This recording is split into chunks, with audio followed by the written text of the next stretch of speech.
So today's episode is not a homeopathic episode. It is all about airway health.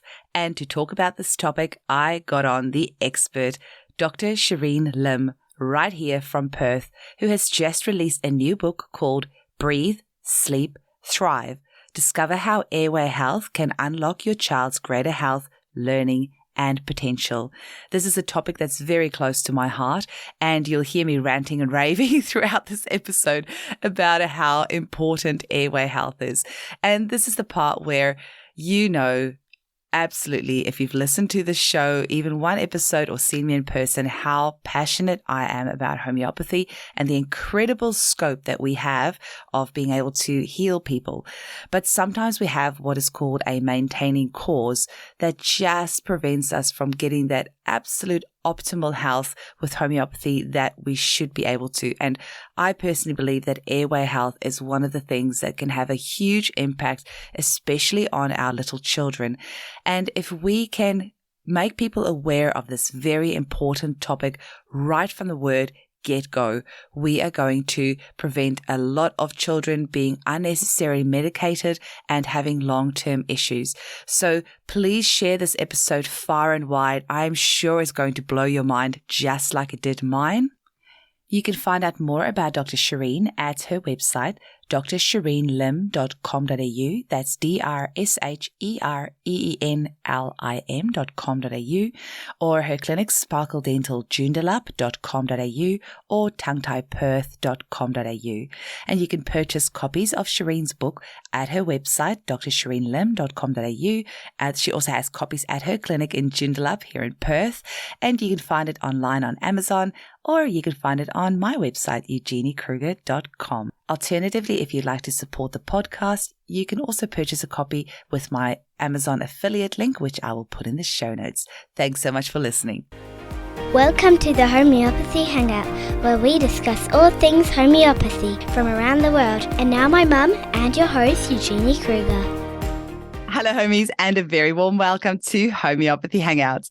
Today, we get to hang out with one of my favorite dentists right here in Perth, the lovely Dr. Shereen Lim. Welcome, Shereen. Yeah, thanks so much, Eugenie. Really great to be on, and thank you for your support and sharing these messages. Oh, I'm really excited to have you on because dental health is so incredibly important, and especially airway health, which is what we're going to be talking about today. But you are such a well-known, respected, and very much loved dentist here in Perth. All the mothers groups that I'm in Perth, everyone's always raving about how incredible you are. And that's actually how I first found out about you when I came to Perth. We have a lot of mutual clients, and you recently released this book called Sleep, Breathe, Thrive. And I was over the moon when it came out because so few dentists look at the big picture. So many of them are just fixated on the dental health, the health of our teeth, but it's so much more than that. And I love that now you've put your blood, sweat, and tears into creating this incredible resource for all of us to use and pass on to my clients. I've already sold so many copies of this to our clients because it's the information in here is absolutely incredible. Okay, I sound like a raving lunatic. It's just because this is something that's really close to my heart for personal reasons, which I'll go into a little bit later as well.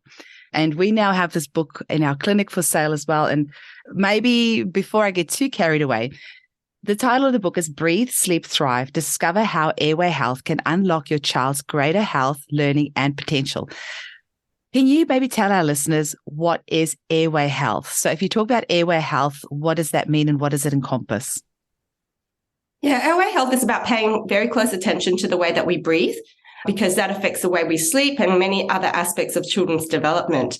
And so as important as it is to pay attention to our physical, mental, emotional, heart health, I want people to start understanding that breathing is important. It's the most essential function, and there are many things that we can do to optimize breathing from infancy. Now, you trained as like a general dentist, right? So how did you go down this rabbit hole of airway health? Is this something that you get taught at university, or did you stumble on it along the way? For me, it is not something that I learned at all in dental school. However, I think it was about a decade ago, my husband's snoring was really frustrating me. And one day I got so frustrated, got out of bed. I was aware that dental appliances could help reduce snoring. And so I investigated that, and I decided I was going to help other spouses that were in the same boat. And so I enrolled in a graduate diploma in dental sleep medicine and became one of Australia's first dentists to become qualified in this area of providing dental sleep appliances for adults with snoring and sleep apnea. However, what I soon realized is that for many of these people, it's just really a Band-Aid solution. And many of these people are struggling with a lot of chronic health conditions or not functioning to their best that they can with things like depression, brain fog, just from having very unrestorative sleep. And so what I wanted to do was how could we get closer to the root of the issue? Because these dental appliances, what they're doing is they're addressing poor jaw development. And the jaws grow most rapidly in the first 6 years of life. So how can we actually optimize jaw development very early on in life so that we can prevent these issues from developing? Because snoring and obstructive sleep apnea, it's not something that really happens for older people, people that put on weight. It's something that has its developmental origins from birth and how the jaws develop, how are the muscles working, because how the muscles are working actually influences how the jaws grow. So yeah, that's how I basically got into it. How can we actually get to the root of the issue rather than having these despairing problems in adulthood that we're just bandaging the symptoms rather than addressing the actual problem? Yeah, and you've just said two really big things that can be related to unrestorative sleep or not having proper airway health. And you said even depression can lead to that. But for our children, what might that look like? Because I know when I read all the possible symptoms that could be related to poor airway health in your book, I was really surprised by how many things we see in children and even medicate them for is actually all due to poor airway health. So what sort of things can parents look out for in their children? Okay, so when we don't breathe well, we will not be sleeping our best and sleep will be more unrestorative. So things like snoring and obstructive sleep apnea, they're really thought to be sleep problems or disturbed sleep. But what they are, they're actually problems of poor airway development and having a poor airway. But they play out during sleep because our muscles are more relaxed, we're lying on our backs. And so what we need parents to really go in and see is how is their child sleeping? Are they snoring? A child that is sleeping should be silent, looking very still and relaxed, and breathing should not be effortful. So we want to look out for things like snoring, audible breathing, gasping for air, lots of tossing and turning. They're all signs of sleep disruption. Sweating, terrors, bedwetting, teeth grinding. Do they sleep in unusual positions with their neck hyperextended, which is a way to actually keep the airway open? Or do they sleep on their stomach, which is a way to protect the tongue from falling into the back of the throat during sleep? So all these signs are nighttime clues. And during the day, when a child doesn't sleep well, unlike adults, they don't tend to get tired or fatigued. They may be more overtired. And so they may have symptoms like poor emotional regulation, be more prone to tantrums or meltdowns, even anxiety and poor attention concentration, all these issues that may get misdiagnosed as normal childhood developmental things or even ADHD, and children may get medicated for this. So I think it's really important that we recognize that when children have these sort of symptoms, rather than going straight to diagnosing them with ADHD or medication, we need to rule out how are they sleeping and making sure that they're having a good quality sleep and breathing. And as you're saying these things, I just want to cry because I see this in my clinic every single day of all these symptoms that you've just mentioned, and it's just taken as normal. There's always this debate of natural versus normal, or these symptoms that you're mentioning, I should probably say common. It's so common these days that people just think it's normal, but it's not. Absolutely. There's something deeper underlying. And if we can just help these kiddies firstly, help the parents to identify these triggers. And this is why I'm going to sound like a raving lunatic evangelist about your book, because it's getting this information out there. How on earth are we supposed to know that bedwetting or the hyperextension or the tossing and turning or the ADHD can be related to poor airway health if we are not told about this? And I think also I am that classic child who I always had my tongue hanging out of my mouth because I was only breastfed until 3 months old. And we'll talk about breastfeeding and the role in jaw development just after this, but I was only breastfed up till 3 months. And then after that, I went straight on to pureed foods. That's what my baby book says. My mum diligently wrote in. And both my parents have very crowded teeth and narrow jaws. And so I had that predisposition anyway. So I have a very narrow jaw. My teeth are all squished to the front and my tongue was always poking out.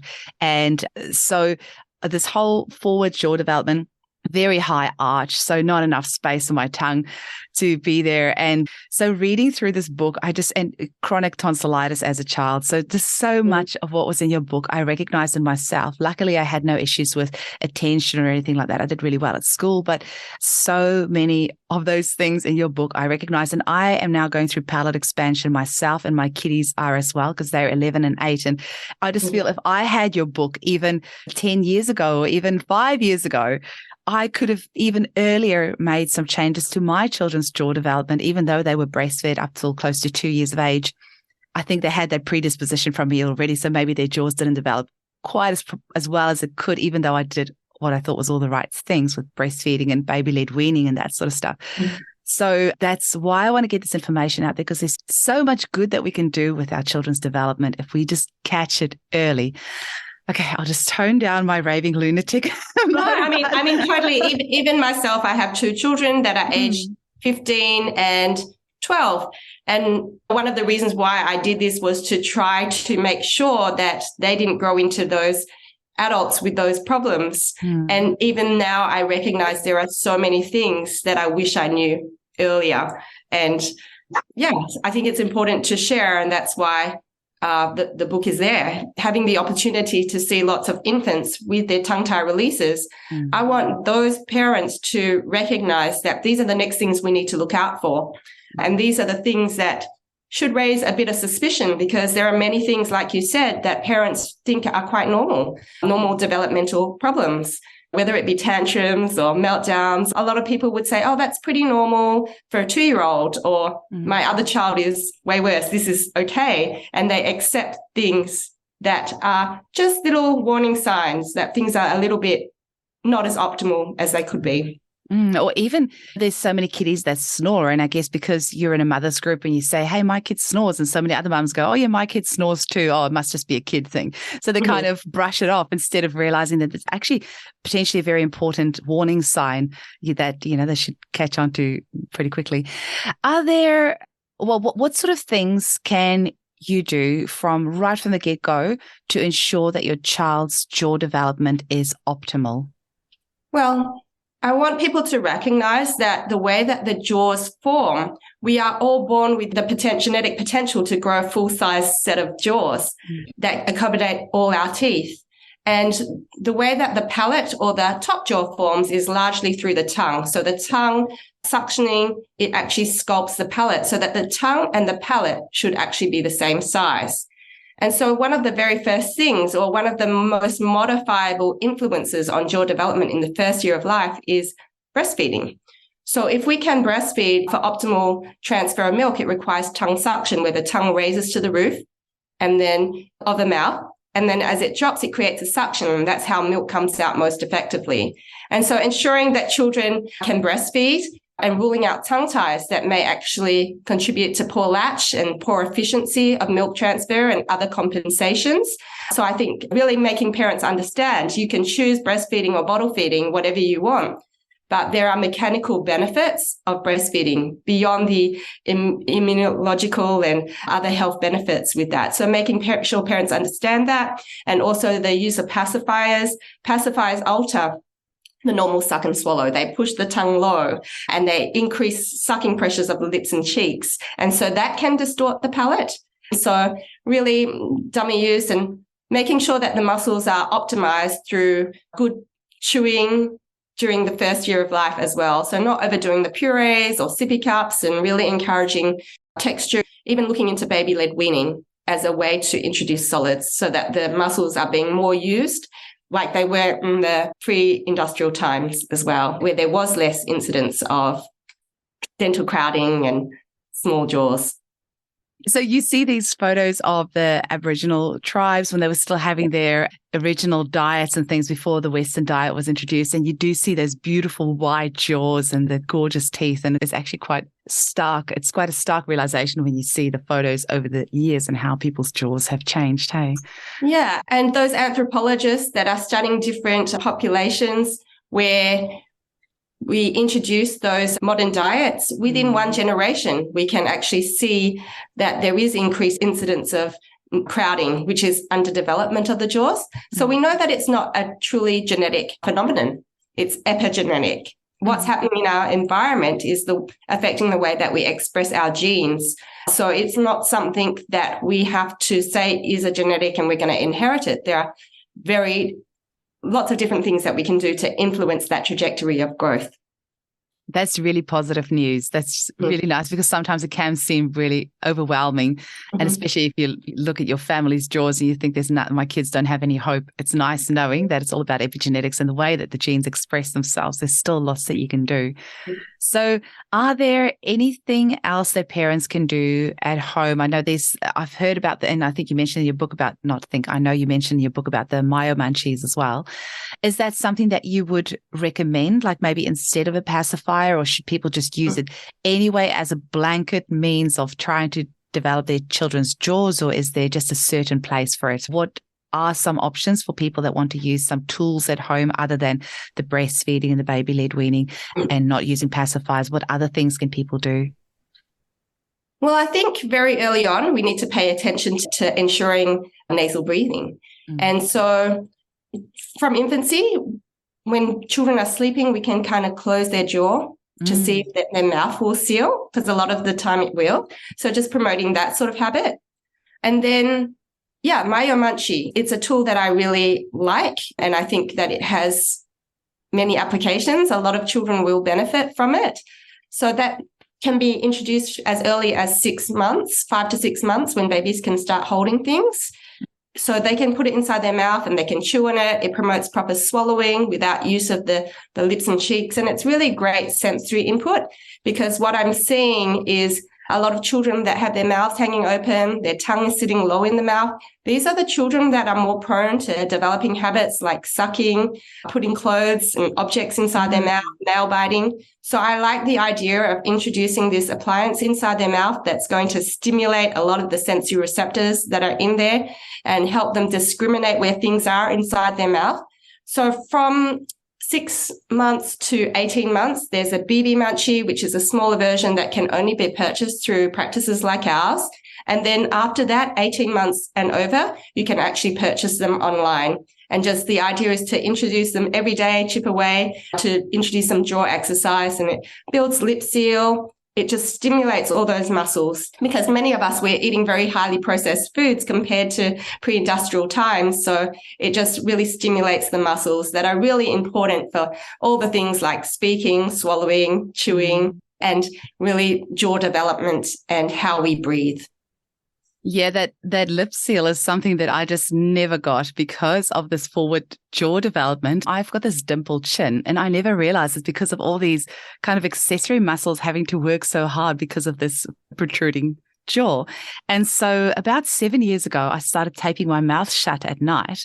And like for me to close my lips is actually quite painful. Like these muscles around here have to work so hard. So I started taping my mouth shut, and it made such a huge difference to my, I think my overall well-being. But also I used to wake up with a really dry mouth and just think that it was completely normal because I didn't know any other way. I've done it my whole life. And then, learned about mouth taping. So is that something? I mean, your practice is just for littlies, right? Do you take on any adults, or do you have any recommendations for people like me who have all these issues and don't really know where to start? Yeah, we largely focus on children, but I am involved in managing adults with tongue tie. And also by referrals, every now and then I'll get someone that needs a dental sleep appliance for snoring and obstructive sleep apnea. So I still will be involved with those. But the problem with adults, and like you've discovered yourself, is that really to get to the bottom of the issue, most of the time we will need some degree of palate expansion because we need to restore what did not grow properly during childhood. And it's really much more difficult to address these jaw problems in people that aren't growing anymore. And often it will need surgery to do it most effectively. And so it is hard to find people that will do adult expansion in those sort of proven methods, which actually really grow the bone rather than push the teeth out. So I do tend to focus mainly on children. I'm very passionate that these are issues that could be addressed much more easily when children are younger. And not only that, when they're addressed early, it actually allows children to function to their fullest potential. Like I said so many times, I feel like your book it's opened my mind even more. And when I see these little clients coming into my clinic, we have in homeopathy what we call a maintaining cause. So say, for example, you have lung issues, but you don't stop smoking. Then there's that maintaining cause. The remedies are going to help your lungs, but because you're not stopping your smoking, it can only work to a certain effect. And I'm finding that I'm looking at my little clients because I love treating children. I only treat women and children. So I have lots of children in my clinic and they come in with their enlarged tonsils. They come in with the ADHD and with the little tongues hanging out of their mouth. And you can see that crowded teeth. And I just know that the remedies can only do so much because you have that maintaining cause of the poor airway health. And that's probably one of the main reasons, because I know our remedies are amazing. It can do so much. It can get those tonsils right down. It can help with ADHD. But at the end of the day, if you have that maintaining cause of a poor airway health, you're only going to get to that certain point. And I know that we can get so much further if we make parents aware of this. But one thing I just also really want to talk about, Shereen, is tongue ties. It seems they are everywhere. Do you feel that tongue ties are increasing, or are we just better diagnosing it? Should people just blankets always take their newborns in for an assessment, or is it not always necessary? Is it something that parents can kind of assess at home, or should they always get it assessed by a professional? Just talk to us about tongue ties. Great. Yeah. Do you know what? I'm going to come back to tongue ties, but something that you said before, which I think is really important for parents to understand when you said that the original cause is when children don't sleep and breathe well, a lot of the time the go-to solution is removal of adenoids and tonsils that are enlarged. And that can definitely clear the inside of the airway and help children breathe better. But what we also find is that a lot of these children come back with persistent symptoms of mouth breathing and snoring and teeth grinding. That is a really common thing that I deal with. And even when children sort of have a symptomatic improvement where they're behaving better and that sort of thing, sleeping better, managing better, maybe down the track, they'll have a recurrence of symptoms. And so when we take out these adenoids and tonsils, I do want parents to understand that they themselves could be a symptom of a bigger problem, which is dysfunctional breathing. And we need to ensure that children breathe through their nose, because it's not an automatic thing to actually breathe through your nose after you've had these surgeries. And a lot of the time, an important part of restoring nasal breathing is to develop the palate, to widen that palate, because the palate is the floor of the nose. And even small millimeters of expansion of the palate can actually increase the nasal floor width, and that dramatically improves nasal airflow. So I think that's really important for parents to recognize. If your child needs surgery, you really need to also think about what is the underlying issue and make sure a dentist is a person that you see. So, I was just looking in your book here for that pic. Oh, here it is. You've actually got this great picture in your book about just showing the difference in a high, like a narrow palate versus a wider palate, and how the nasal passages rest on that. And I'm a very visual person. So when I saw this visual in your book, which, by the way, you've got some great photos in here, great visuals for anyone who's a visual learner like me. It was like an aha moment. I was like, oh, of course that makes sense. If you've got a wider palate, you have all this more space for the nasal passages to rest on. So yeah. Great. And if you have a wider palate, you have more space for your tongue. And that brings us on to the topic of tongue ties, because the normal place for the tongue to reside is in the roof of the mouth. The whole tongue is in contact with the palate, like that. And it's during childhood that tongue provides the stimulus for the palate to grow properly.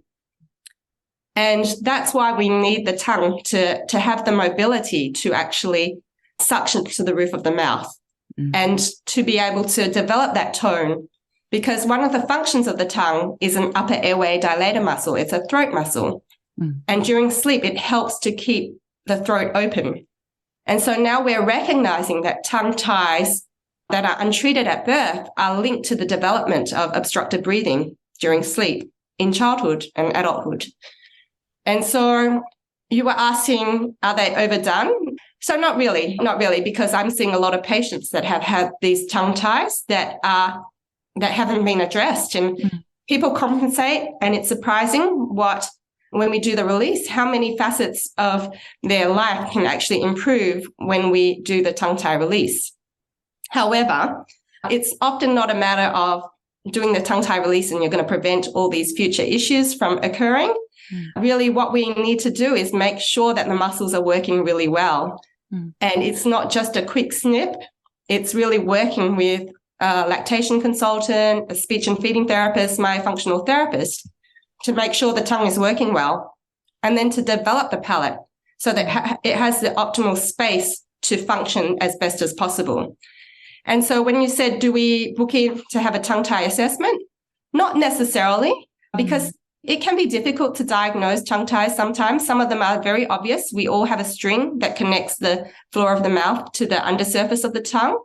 And sometimes they're very obvious. They're restrictive all the way to the tip, but sometimes they're more hidden. And it can be a bit more grey to decide, are they tongue ties or are they not? And the determining factor, is it impacting function? So I do think seeing a good lactation consultant from infancy is probably a better starting point rather than coming to see the dentist, and to see how well is that latch working. Sometimes if the lactation consultant isn't really well trained in tongue tie, their main criteria for good feeding is going to be pain-free feeding and baby putting on weight. But then if the tongue is not working, sometimes there are other compensations. They overuse other muscles like the lips and cheeks, and they develop incorrect swallowing patterns, which could be problematic down the line. So we need more people clued on to see that tongue tie is not just about pain-free feeding, good weight gain. It's really about making sure that the muscles are working well, especially the tongue. And the other thing that I want to highlight for parents that I see a lot of is there's a lot more research and evidence to support this, but when we have a tongue tie, it can be associated with improper swallowing, where the tongue can't lift up and put the contents back.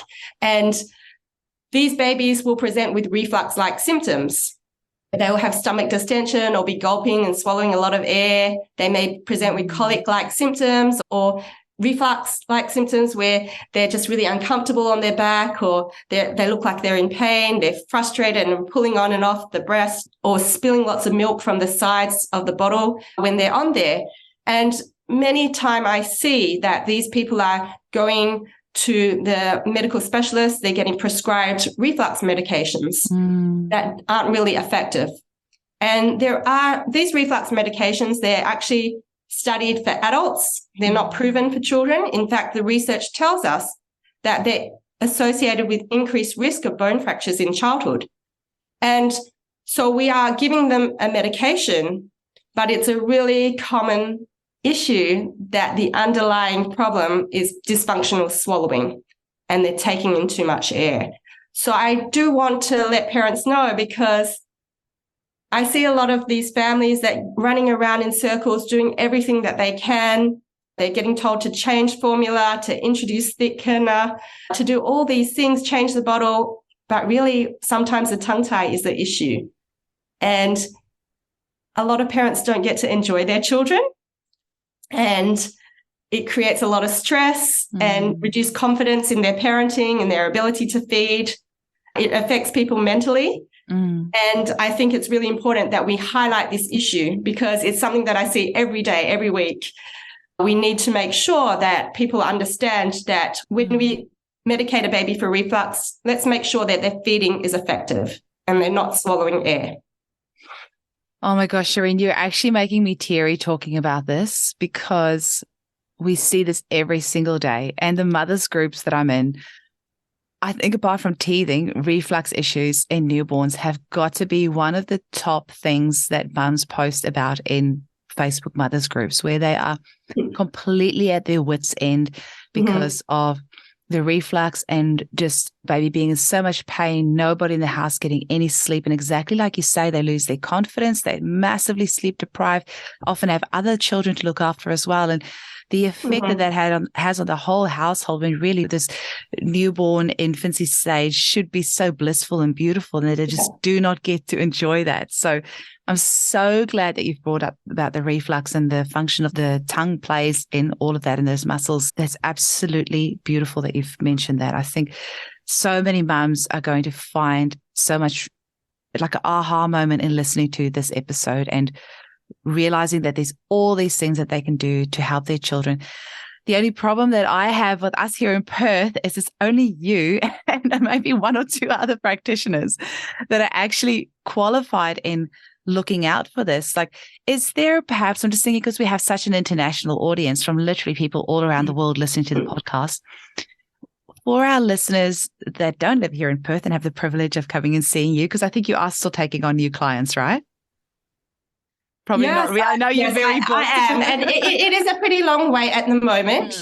And I think you have contributed to that, Eugenie, because I know that one day you put a post and the girls on front office told me that there were so many phone calls, and I'm only just now starting to get them in because it takes a little while to come through.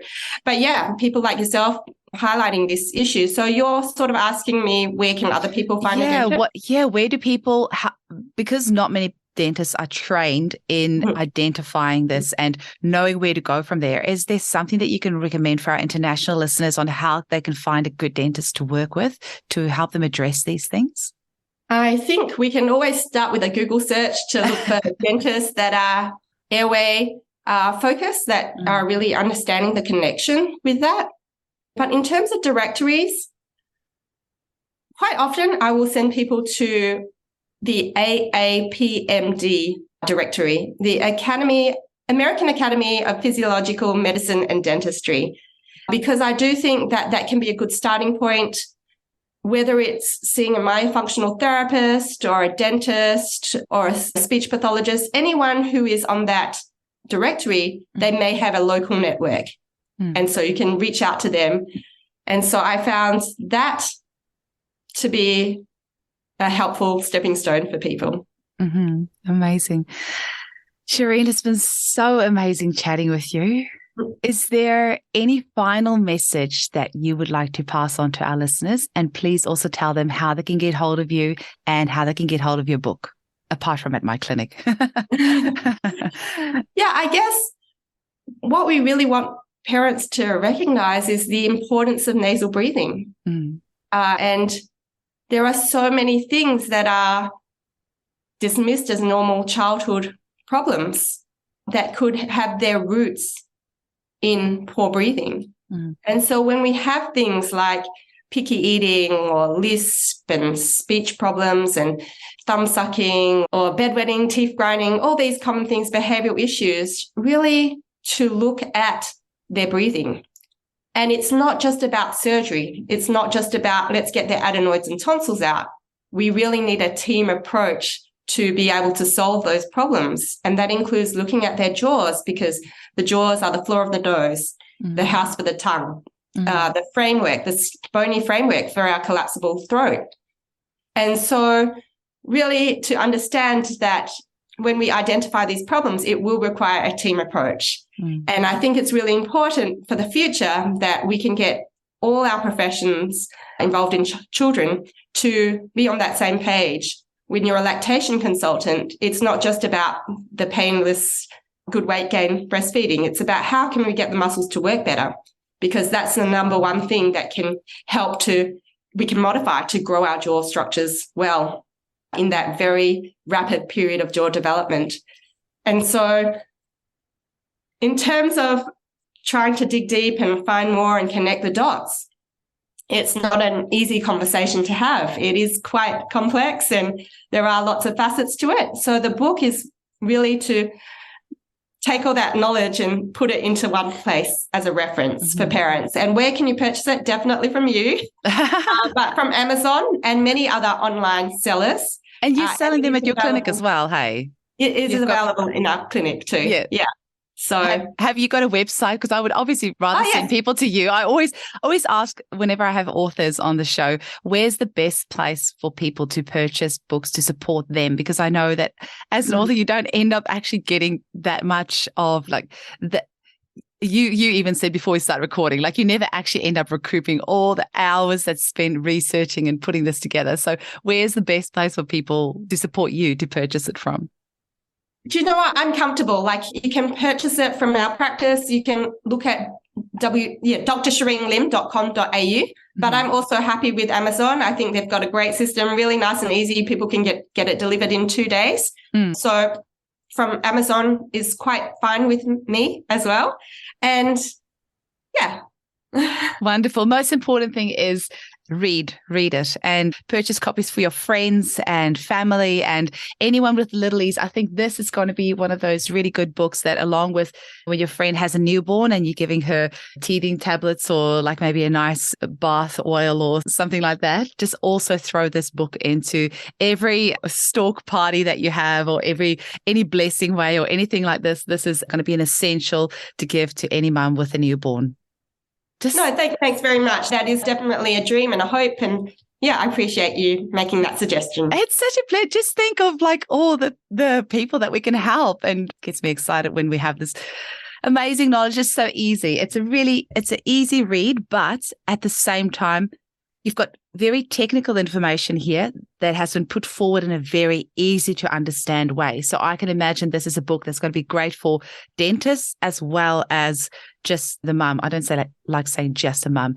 The incredible mothers that are out there that are always looking to find answers to help their children, they're going to find this just as informative a read as any dentist around the world that's interested in finding out more about airway health. Thanks, Eugenie. Yeah, I appreciate it.